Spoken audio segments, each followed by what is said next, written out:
Doctor గారు చెప్పినట్లుగా ప్రతి పనికి ఆటంకాలు ఉంటాయి, అసూయ ఉంటుంది, ఆటుపోట్లు ఉంటాయి, అడ్డంకులు సృష్టిస్తారు. మనకి ఆ పనులు కాకుండా ఉంటే వాడు రాక్షసానందం పొందాలని, ఆ పని ఆగిపోతే వాళ్ళకి మనసుకి సంతృప్తి. చేతికి వెళ్ళి కాలువ తవ్వితే తూర్పుకి వెళ్ళి స్టే చేస్తారు.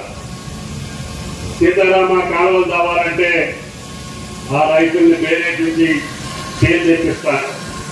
అదేవిధంగా చివరికి మీ ఫ్యాక్టరీ కూడా అభూత కల్పనలతోటి కొంతమంది రైతులు దాని కథలు చెప్పినట్లుగా మా చైర్మన్ గారు చాలా స్పష్టంగా చెప్పారు. ఆ బ్రోకర్లు కొంతమంది ఆనాడు కరోనా సమయంలో మనకి మొక్కలు ఇబ్బంది వచ్చినప్పుడు ఈ బ్రోకర్లే బయట నుంచి దొంగ మొక్కలు తీసుకొచ్చి మన రైతులకు అమ్మి అవి ఇప్పుడు కల్లి మొక్కలు అని చెప్పి ఆయిల్ పెట్టి అదేవిధంగా ప్రభుత్వాన్ని, ముఖ్యమంత్రిని, ఈ యొక్క వ్యవసాయ శాఖని బదనాం చేయాలని చెప్పి వాళ్ళ దుర్బుద్ధి. ఆ సన్నాసులకు మీరు చెప్పాల్సింది, ఆయిల్ పెట్లో ఇచ్చినటువంటి ఏ మొక్క కూడా 1-2 ఎక్కడైనా ఇతర దేశాల నుంచి వస్తాయి కాబట్టి అందుట్లో కూడా ఏదైనా 1-2 కల్తీ జరగచ్చు. ఆ కల్తీని కూడా ఎంపీ గారు వచ్చిన తర్వాత నర్సరీలోనే కనిపెట్టి వాటిని అక్కడే తీసేసి డిస్ట్రాయ్ చేయమని చెప్పి అడుగుతున్నాం. ఆనాడు మనకేంటంటే దేశవ్యాప్తంగా మనకి ఇబ్బంది వచ్చి అన్ని దేశాల్లో నుంచి మనం విత్తనాలు కొనుక్కొచ్చాం. ఏదో ఒకటి కొద్దిగా మోసం చేస్తే రైతులు బాధపడతారని చెప్పి అటువంటి మొక్కలు రైతుల పొలంలోకి వెళ్ళకూడదు. అది పుట్టకలోనే మీరు కనిపెట్టాలి. ఇప్పుడు వరకు 3 ఏళ్లకు కానీ 4 ఏళ్లకు కానీ కనపడట్లేదు. ఇది ఆప్టైప్ మొక్కలు కాదు. ఎంపీ గారు మీరు ఇంకా సైంటిస్టులు పెట్టండి. నర్సరీలోనే మనం ఇచ్చేటప్పుడే సంవత్సరం లోపలనే ఆ మొక్కను కనిపెట్టి అక్కడే తీసేయండి. ఒక్క మొక్క కూడా తప్పుడు మొక్క మన రైతు పొలంలోకి వెళ్ళొద్దు అని చెప్పి మీకు ఈ సందర్భంగా మనం చేస్తున్నాం. ఈ జిల్లాలో ఏదైనా మొదటి పని జరిగితే అది నీ దగ్గరే సత్తుపల్లిలో జరుగుతుంది తల్లి. అందుకనే మిమ్మల్ని గెలిపించమని చెప్పి అడిగాం. మీరు పెద్ద హృదయంతో రాగమయ్య గారిని గెలిపించుకున్నారు. వెంసూరు మండలం అంటే ఏమిటో, దాని స్థితిగతులు ఏమిటో 45 సంవత్సరాల క్రితం మన పెద్దోళ్ళు అందరికీ ఈది బాధలు అన్నీ తెలుసు. భగవంతుడి దయ వల్ల, మీ దయ వల్ల, శ్రీరామచంద్రుడి దయ వల్ల నాకు ఈ అవకాశం వచ్చింది. అందుకని తమ్మినేని నీళ్లతో పాటు కృష్ణా జలాలు కూడా మీకు రావాలని చెప్పి ఎత్తిపోతల పథకాన్ని ఏర్పాటు చేసి ఆనాటి పెద్దలు ఈ రాష్ట్రాన్ని పరిపాలించినటువంటి ఎంగళరావు గారు శంకుస్థాపన చేసింది కానీ, సిద్ధారెడ్డి గారు శంకుస్థాపన చేసినటువంటి ఎన్టీఆర్ కాలువ కానీ పూర్తి చేసి 20 సంవత్సరాలు మీ పంటలు పండించాం.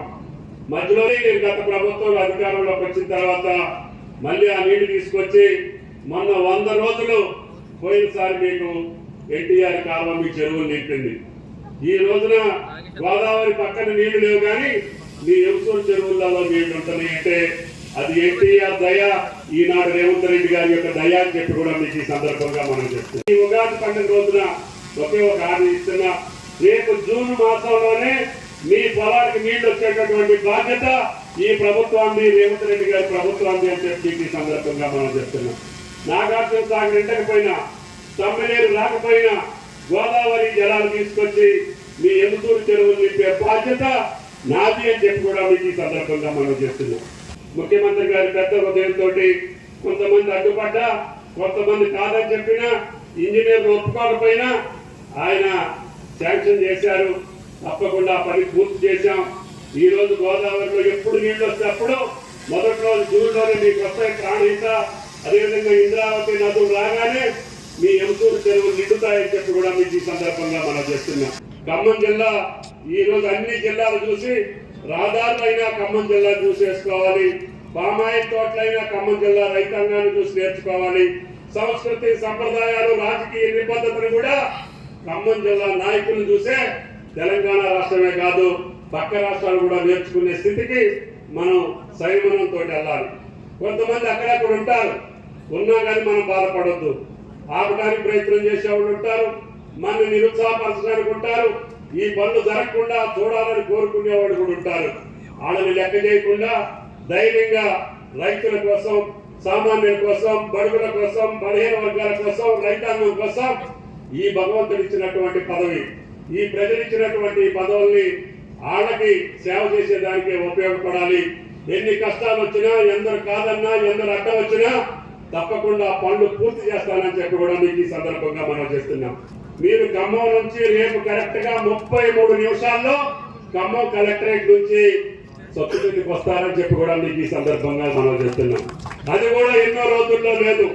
స్వాతంత్ర దినోత్సవం రోజున జెండా లేపి ఎమ్మెల్యే గారు కలెక్టరేట్ నుంచి 33 నిమిషాల్లో సత్తుపల్లికి వచ్చి మీ జెండా కూడా లేపుతారని చెప్పి కూడా మీకు ఈ సందర్భంగా మనం చేస్తున్నాం.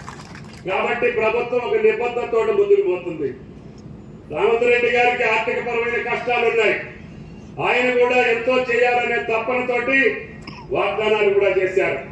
ఆ వాగ్దానాలకు తగ్గట్టుగా మన ఆదాయం లేదు, కేంద్ర ప్రభుత్వం సహకరించట్లేదు. గతంలో ఉన్న ప్రభుత్వం యొక్క అప్పులు మన మీద భారం పడ్డాయి.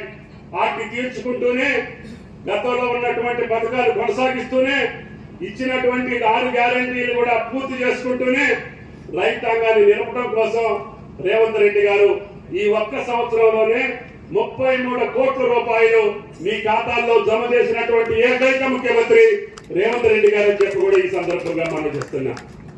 పట్టుమని 3,000 కోట్లు రుణమాఫీ చేయలేనటువంటి ప్రభుత్వాలు వీరాలు పలుకుతున్నారు. వాటి గురించి మనం పెద్దగా చెప్పుకోవాల్సిన అవసరం లేదు. ఇంకా భవిష్యత్తులో అవకాశం ఉంటే ఇప్పుడు రైతు భరోసా 6,000 చేశాం.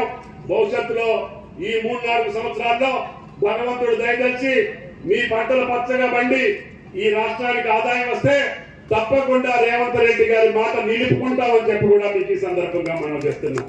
రైతు భరోసాయే కాదు, రైతు బీమానే కాదు, రుణమాఫీనే కాదు, రేపు భవిష్యత్తులో పంటలకు కూడా బీమాను కట్టి ప్రతి ఎకరానికి ఆ బీమా డబ్బులు పంట నష్టపోతే వడగళ్ళ వాన కావచ్చు, కరువు కావచ్చు, వాన కావచ్చు, దేనికి నష్టపోయినా ఆఖరికి తెగుళ్లతోటి నష్టపోయినా కూడా ఆ రైతుకి నష్టపరిహారం ఇచ్చే బాధ్యతని తెలంగాణ ప్రభుత్వం తీసుకుంటుందని చెప్పి కూడా మీకు ఈ సందర్భంగా మనం చేస్తున్నాం. కాబట్టి కష్టాల్లో ఉన్నటువంటి ప్రభుత్వం చేసేటటువంటి ఈ యొక్క డబ్బులు ఉచిత కరెంటు కాకుండా, అదేవిధంగా ఇరిగేషన్ కి పెట్టినటువంటి 20,000 కోట్లు కాకుండా మీ ఒక్క శాఖ మీదనే రైతులకి డైరెక్ట్ గా ఇచ్చిన డబ్బులే 33,000 కోట్లు. ఇంకా ఎంతవరకు చేయగలిగితే అంతవరకు చేస్తాం.